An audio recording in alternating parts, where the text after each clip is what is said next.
This time of year, we tend to obsess way too much about picking the perfect first goal.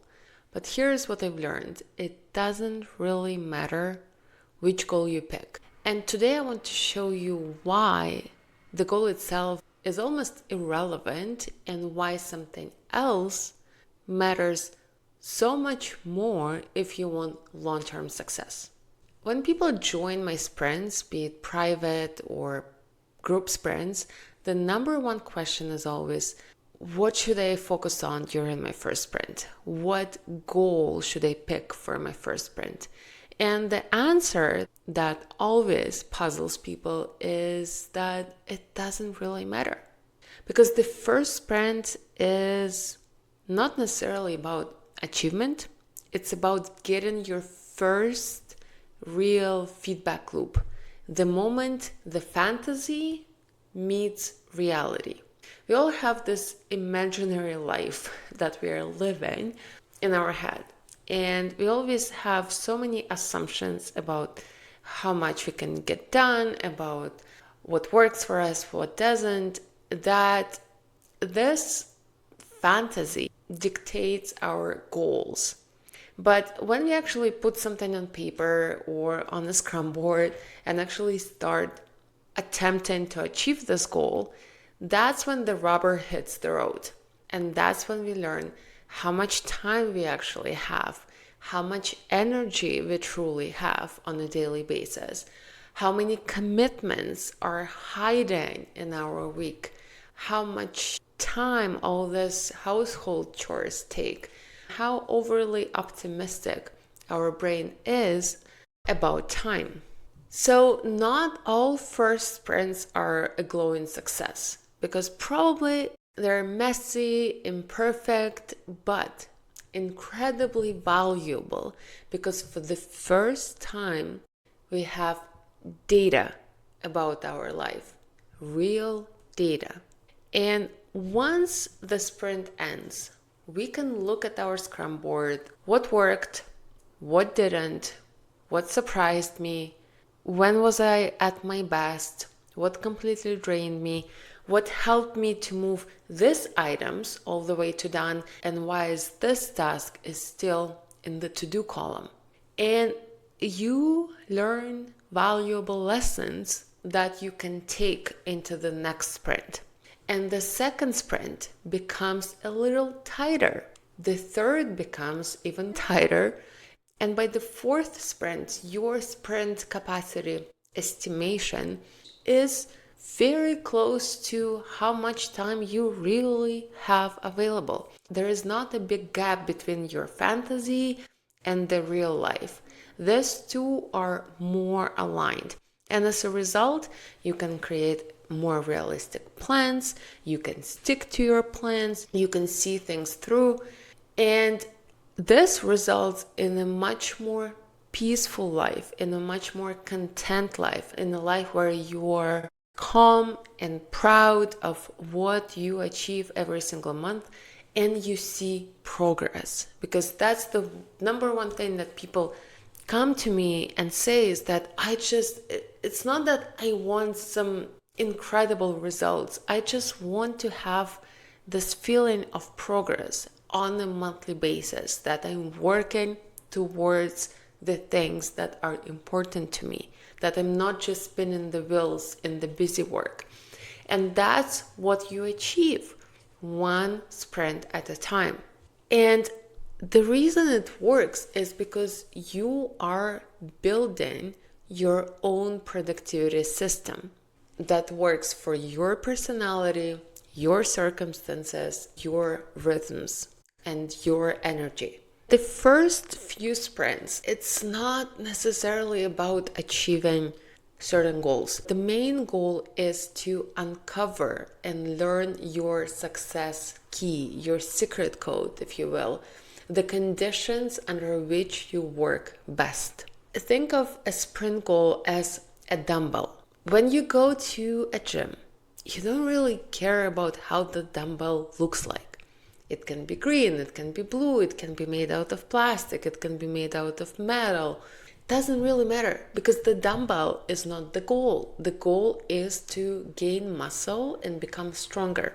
And similar with our goals, it just gives us something to lift during the 3 weeks, during our sprint. That by lifting this thing, we can observe ourselves and learn things about ourselves. When do I tend to procrastinate? What motivates me? What drains me? What structure supports me? And once you know that, you can pick any goal and achieve it. And you've probably seen a bunch of examples in the real life of this happening. How many people became successful in their careers and then successfully lost weight and got in shape? Or vice versa. First, they got in shape and got their life in order in that area, and then they changed careers, they've built a business. So they applied these principles in this other area of their lives. Or a lot of example of people going into the army and then coming back and doing something else quite successfully. And the order doesn't really matter. Do you lose the weight first and then focus on your finances, or the other way around? Doesn't really matter. Pick one thing and uncover your secret key, your secret productivity code, and then achieve this one goal, and then transfer this learning to the next goal and achieve it in half the time that it took you to achieve the first goal. Once you know what works for you, you can simply copy paste it into your next pursuit. And I want to give you some examples from my life for when it worked like that. When I was in high school, I liked to finish my homework by about 4 p.m. so that I can go outside and spend time with my friends.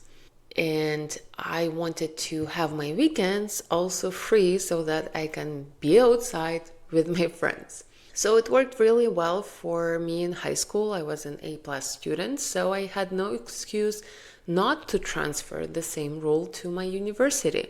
I had a very social life at university. I had a lot of parties to attend, and I didn't want to skip on any of them. So I needed to get my homework done by about 5-6 p.m. so that I can go and attend these parties and have a wonderful experience being a university student.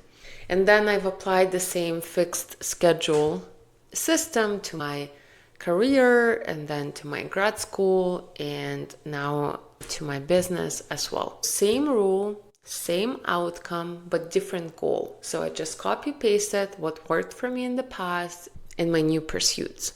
And then reflecting back on that during my grad school journey, I thought that having a deadline really helps, but having it at like 5-6 p.m. still gave me a lot of time to procrastinate on my dissertation work during the day. So I would always find something different to do in the mornings, and then I would have lunch, and then after lunch I would feel lazy, and then at 3 p.m. I would finally force myself to sit down and do something. The whole day felt like a long stretch of procrastination, even though it ended at around 5 p.m. So I thought, why not take the same idea of a fixed daily deadline and move it closer? And I am a very food-driven person, and I decided to connect it to the lunchtime. So I would tell myself that I need to write my 300 to 500 words. I don't remember exactly what the number was, but it was somewhere in the range between 300 and 500. And how I picked it is that on a very good day, when I felt fresh and productive, I would put a timer for 1 hour and I would count how many words I can type in that 1 hour for my first draft of my dissertation. And that became a good benchmark. So if I could do it in 1 hour, there is no way I wouldn't be able to do it by lunch, because if I start working at 9 till lunch, that's at least 3, if not 4 hours of work. and I just need to have 1 hour of focus time. So on days where I'm not as sharp, I would like spread it out to 2 hours, but still it's very, very realistic.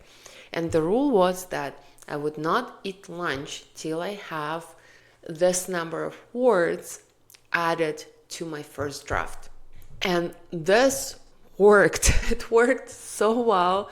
Again, I'm a very food driven person, and there was not a single day where I skipped on lunch, but I always finished my word count for the day, and that really transformed my whole grad school experience because I did not have this mental drag of unfinished work throughout my day. I would be done with the most important thing till lunchtime.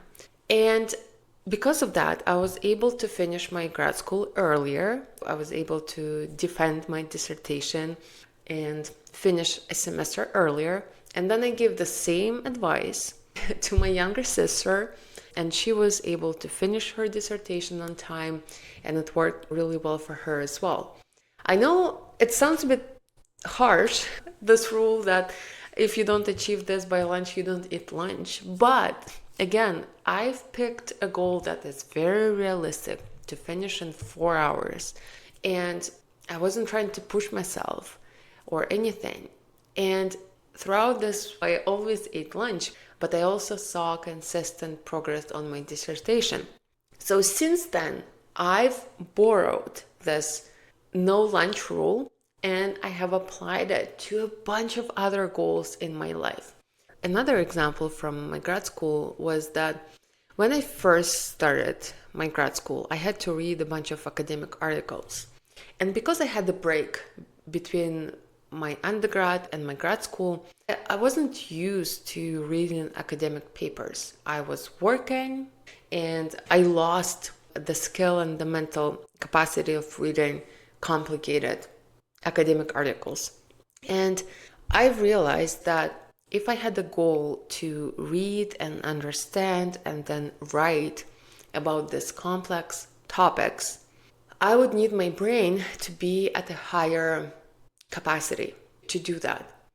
And me using social media was actually working in the opposite direction. It shortened the attention span. It made a bunch of things boring. It was basically doing the opposite of what I needed my brain to be. So I decided that, okay, for the duration of my grad school, I would quit social media. For me, it was mainly Instagram because that's where I was spending a lot of time. And so I quit social media, and what do you know, my attention span started to increase. And then after about a month, I was able to understand complex academic articles, and I was able to pick up on reading books again, like long format books, and I would read it for pleasure in the evenings. So overall, really successful strategy for that kind of goal. And then the grad school was over, I was back on social media, and then recently I've realized that I have specific goals in my business that demand a very sharp brain. I don't know how to put it in other words.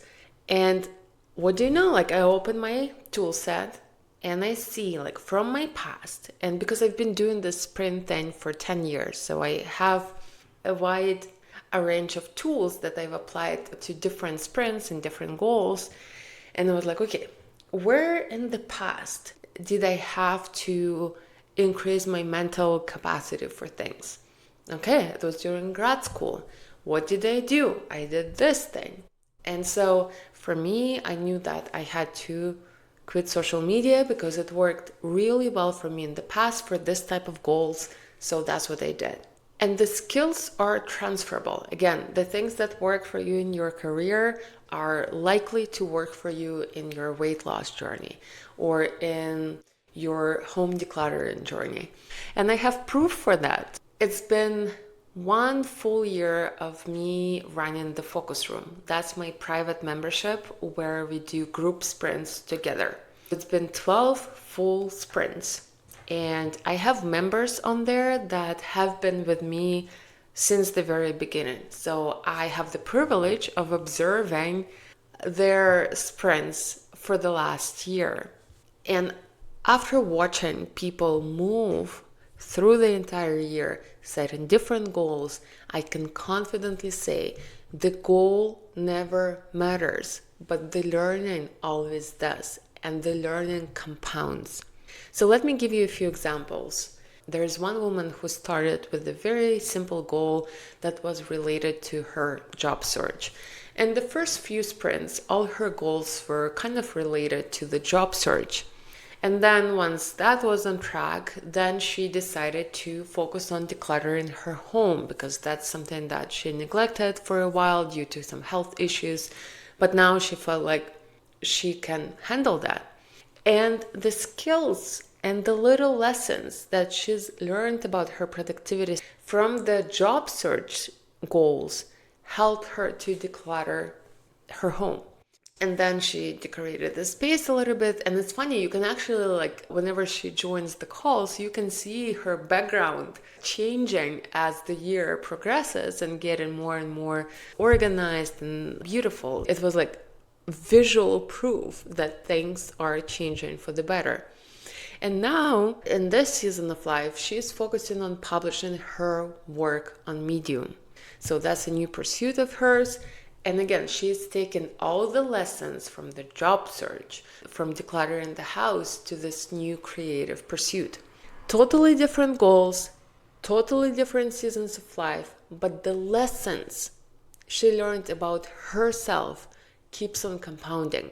Every new project becomes easier because she knows more of her secret code, what works for her. Another member began with her health. So the first few sprints, I remember she was kind of like trying different things when it came to eating and exercise.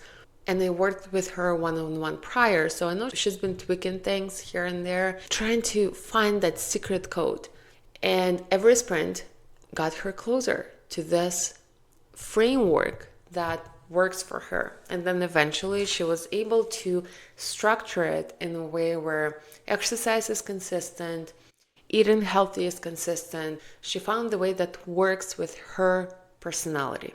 So now she's taken these lessons and applying them to her career. For the last few years, she's been considering changing her career from being a software engineer to being a product manager. And now she's actively doing that. She's taken the lessons from the weight loss journey and transferring them to the career change journey. She's taken the product management certification and getting her resume ready for the new opportunity. And inside the membership, I just see people doing home renovations, losing weight, building businesses, writing books. The themes change with the seasons, but nothing is ever wasted, because every sprint is a layer we peel back to get closer to the truth of who we are and how we function. Because nobody handed us an instruction manual when we were born, so it's our job to discover our own operating system. And once you discover even a small part of it, like you can see like this much, you can start applying this little thing to every other goal of yours. And they become a lot easier to achieve. As you go through the first sprint, the main objective is to focus on your energy. When you crash, what drains you, what gives you energy, what makes it easier or harder to do focused work. Look for predictable trends and patterns. And then once we learn that, the next sprint becomes tighter, more aligned with who you are and your life circumstances. Eventually, the goal is to create a formula, kind of like to achieve this type of goals, I need A, B, and C. And that becomes your personal framework. And it's way more reliable than any book, guru, coach, or productivity trend, because it's based on your actual life data. And in my opinion, it's the most risk-adjusted approach, because if something worked for you in the past, chances are it will work for you in the future. It's reality tested, not fantasy driven. So yeah, your first sprint goal truly doesn't matter. Pick something finite, something you can finish in 3 weeks, because that's my preferred sprint duration. Pick any dumbbell. Again, when you go to the gym, doesn't matter the color of the dumbbell, the material of the dumbbell, it just needs to be a dumbbell. And start lifting, because you're not learning how to achieve that specific goal. You're learning how to achieve every other goal in the future. And having that long-term vision is what's going to help you stick with the process and see small lessons in your daily attempts to do things and see them as valuable investments in your long-term success. Have a wonderful week. I'll talk to you later.